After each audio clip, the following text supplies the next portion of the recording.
A good portion of our property at Double Heart Farm is wooded. About 6 of the 10 acres are all trees with some pathways cut through the trees. It's beautiful, but the downside of that is anytime you have a windstorm or just old age or disease or anything like that, tree limbs are going to be coming down across those paths with pretty good frequency. So I'm dealing with that this weekend. I have a big tree that fell right across the path, blocking the path. And so I had a great excuse to buy a new toy.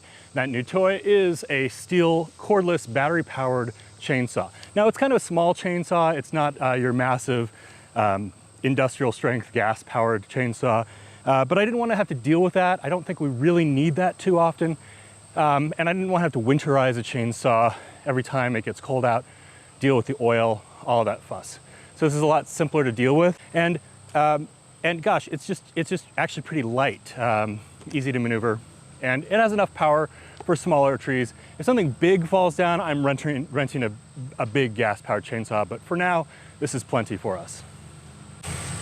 There are a lot of these on the market. There's a lot of competition, and all of them are pretty good ultimately. It's really gonna come down to the power that it has, the weight, and honestly, the length that the battery lasts. So the Stihl unit does pretty darn well. It's really maneuverable and light, easy to hold. It's not too loud, which means it's not as intimidating as your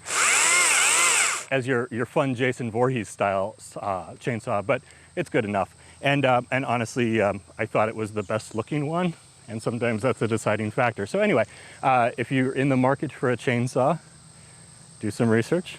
There's a ton of them out there, but this one works pretty well.